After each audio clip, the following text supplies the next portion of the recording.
First, I want to start off by saying my thoughts are with Kirk. I actually just texted with him. He got out of surgery the other day, and obviously this is the first time I'm getting to talk since that unfortunate play. He was playing really great football for us. These last 4 games, I think we had already talked about, he was playing some of the best football in the league. So it was unfortunate to see that happen, but was really, I don't want to say refreshing, but kind of re-energized me was talking with Kirk and the way his mind works. He's so process-oriented and so intentional. He's talking about being back at OTAs and doing all the different things and where his schedule is going to be, and just that's how his mind works. So that's how my mind went. And how do we, think about the issues we have this season and next season, all those things. We always go back to process and intent, and that's what I did. Obviously, after this trade deadline, we made a couple of moves. We acquired Josh Dobbs, somebody that I had obviously known from the draft process, and then I have some close compatriots in Cleveland who talked glowingly about him, his time there, and great player to add. Really excited to have him here, and then also obviously Ezra went to the Jaguars, and first want to thank Ezra. He's played a lot of good football for this organization before I got here, and obviously this year just a situation where we had really good depth at that position. We felt like it was a move we could make. With that.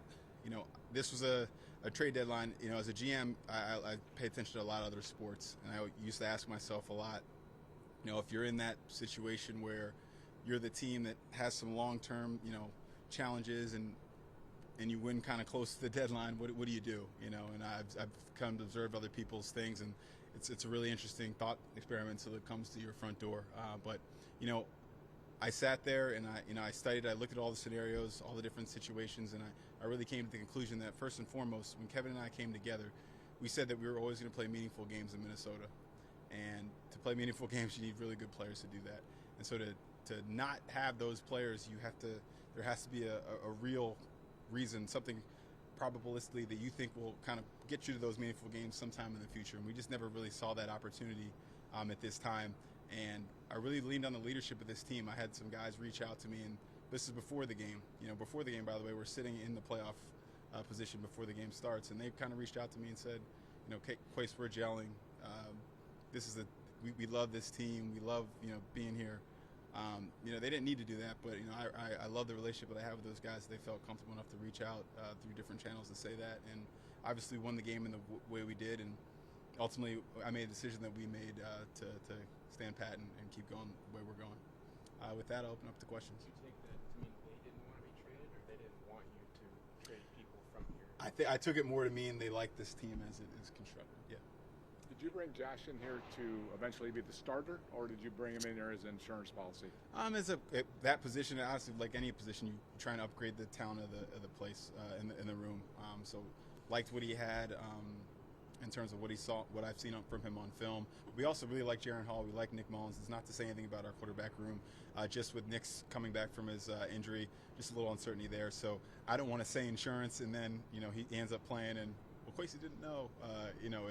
It's you always try and upgrade the talent in the room. Whenever chance you have an opportunity to do so, you do so. Kwesi, you mentioned Kirk talking about OTAs and things next year. Obviously, he would need a contract to do that here. Yep. Has this year and the way he's handled it, the way he's played, changed anything in your mind about the possibility of bringing him back? And like I said, when we broke off talks the first time, every option was still available to Kirk, and coming back was one of the really good options we had.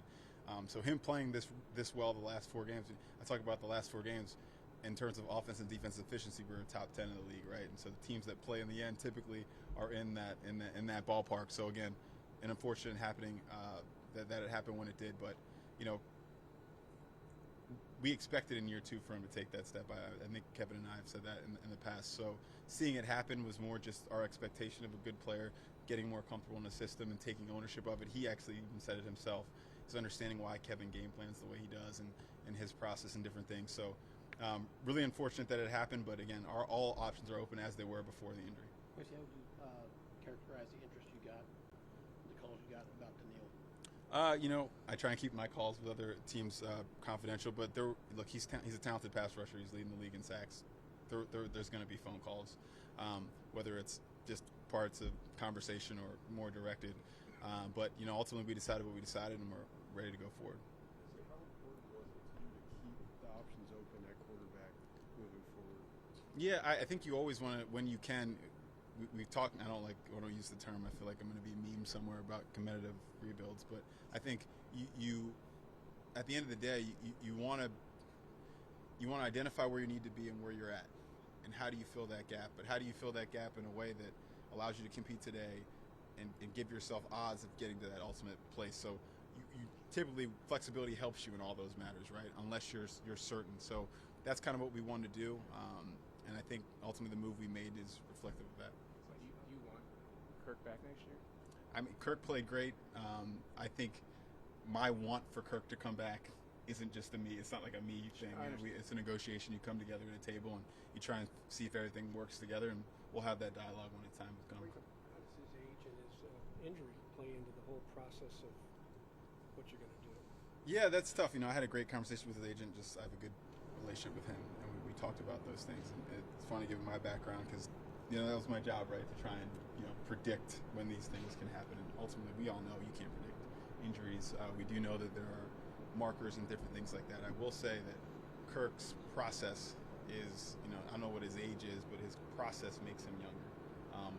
You saw also on the quarterback show what he puts into his body. Like I kind of compare it to something like LeBron, who knows that his body and his mind are things that make him super valuable, and so he puts a lot of time into it. So I don't think he's a normal 35-year-old person in that regards. And you talk about an Achilles injury. How does that impact his game and his particular skill set? Those are all things that we'll think about when we go into those discussions. Did you have a lot of quarterback options out there available, or did you focus on Josh pretty quickly? When you have a quarterback injury in the NFL, your phone becomes the most popular phone, I think, in the Minnesota area. A lot of people obviously want to come here because they love Minnesota. A lot of people want to play for Kevin. A lot of people want to come be on this team, this offense. So there were a lot of options. But again, this whole time we've stuck to our guns. This is what we're trying to do. This is where we're trying to get to. So it kind of whittles it down to the number of options we actually truthfully considered. And then once you're there, you just kind of study it. I sat in an office. Because Jaren, I believe a lot in Jaren Hall. I think he's a really good player. Now, the problem is when you project something, you don't know. We don't expect him to start in his rookie year at this time. I can't say that we expected that. I can tell you that Grant Udinsky and Chris O'Hara are out there on the practice field with him every day after practice like he was going to be the starter. So I have that in the back of my head, the confidence that's instilled by watching him do those preparations, the things we saw about him in the process coming out. And then Nick Mullins, who I've been with in San Francisco, who started a lot of meaningful football games for them and played winning football. So just adding players like that really helped with that, and that's kind of where we are, and that's where we're going to continue on. Kwesi, how did your view of the trade deadline change from 1-4 to 4-4 through that process? It's interesting. When we were 1-4, it's not about it.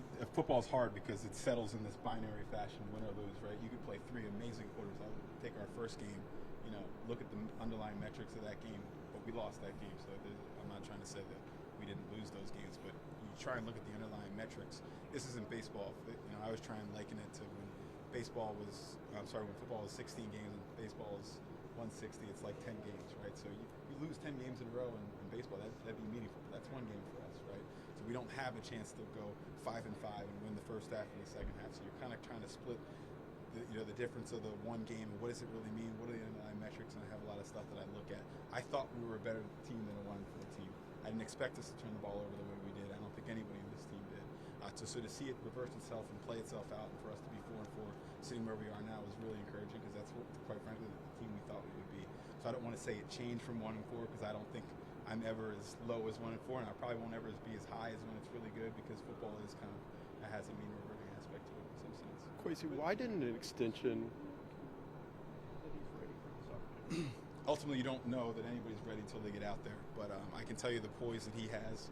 Every interaction I've ever had with him, obviously, we scouted him. I went to see him in person last year, and everything you know about his background, his story, he is poised. And we asked the players after the game when he came in the game, like, how was it? What was it like? And they were like, it was not too big for him. I think that's the first test you always look for. And look, your first snaps come backed up at Lambeau Field. That's not I wouldn't say the ideal situation. On a third down, he stood in there and he converted a pass. You always look for those small signs because sometimes the data is not going to be large and you got to make decisions. But I know when we made this decision, I sat in my office. I think I was going to say this earlier. I was listening to Creed. I was thinking about Kirk. I was listening to Creed, and I watched my college cut up of him. I watched my preseason cut up of him. I watched his practice cut up. I read all our reports, our analysis, and look, it's not going to look the same as Kirk Cousins, right? Kirk Cousins is one of the best throwers this league has. He's really experienced, but I think there's a way that he can play that we can function. I think there's a way that Nick Mullins can play that we can function. And that's what I came to, conclusion-wise. I think this offense, this scheme, I think it'd be remiss without talking about Kevin and what he does for that offense and how he sets people up to succeed. A lot of that's my confidence in him and the staff and Wes Phillips and Chris O'Hara and everybody we have here. So excited to go see it, just like you guys. I'm going to be watching on Sunday, learning. That's what we do with this football season. It's those first 4 games of the year, you have projections, but those things exist in your mind. I'm learning about this football team the same way you guys are. And what I've learned is something I really like, and I'm glad that we're going to be able to play some meaningful games, and we'll see what happens.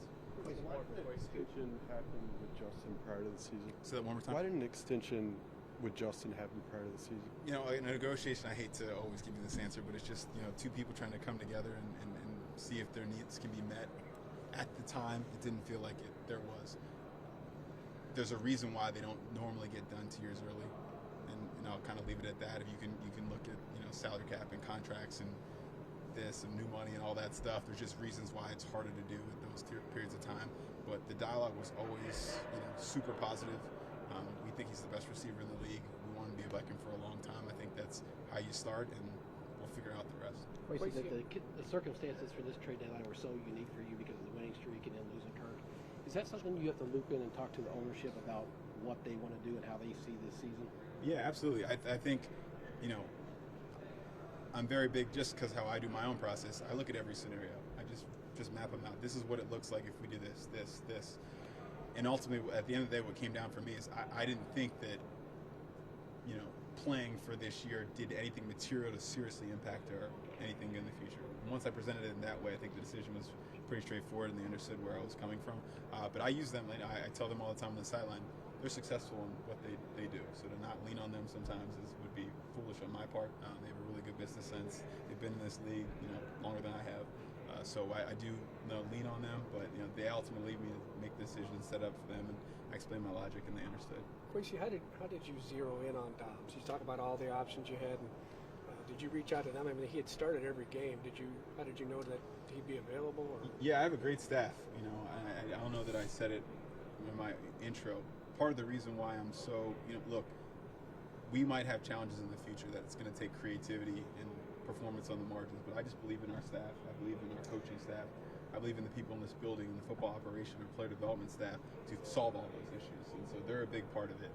But my personnel staff had identified that he was somebody that they had liked before, and then when they saw that he maybe wasn't starting, that the ideas kind of clicked that maybe he'd be somebody that was available, and then those dialogues always come down to relationships, and JG and KO have a relationship, and I have a relationship with Monty, and you're just kind of talking and formulate those things, and ultimately I have to go do my process and understand what I think the player, to acquire the player, what that should be worth, and how that fits into what we're trying to do. And then once that happened, we talked, we had a good conversation, and we came to a deal. Had you talked to him during the process of the draft? And did you have any sense of who he was, or did Dobbs? Dobbs, yeah. Yeah, I've known him. I remember I used to build all those draft ones. So Dobbs, I can remember him coming out. He was the rocket science. We're like, Kwesi, you're gonna love this guy. I guess people thought I was a nerd or something. Actually, I might be. So I've known Josh Dobbs, and I've got some Tennessee alums in my life that obviously a big fan of Dobbs, and so I've known him. I've known about his skill set, and then obviously I pay attention to Cleveland just because I have a lot of close friends there, and we talk all the time. So I'd seen him play there and just really appreciate his skill set. And you can see because of their offense, you can see some of the stuff that he does in terms of what we do.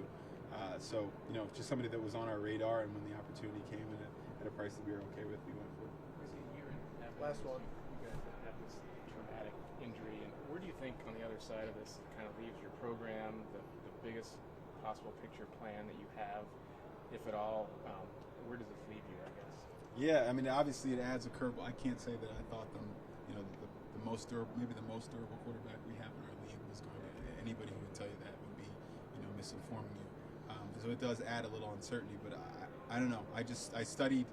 I can kind of we have this way we kind of look at every scenario, our draft picks, our money, all the players we have under contract, and ultimately we didn't. for the term, it doesn't really change that picture. If anything, you know, seeing Kirk play that way, as I think the question was asked earlier, you know, that's what we thought it was going to look like. And that's, you know, by the way, without Justin Jefferson, seeing what that offense looked like, seeing an Addison improve. So again, you know, we got games to play, and I'm excited about this team. But that's where that wistfulness maybe comes from, seeing what that looked like up close. But no, I don't know that it changes our long-term picture at all, other than just focusing on Kirk, the player, the person, trying to get him better, makes his spirits up, bring him, welcome him in to be the leader that he is for this team. Thanks, everybody. Thank you. Thank you.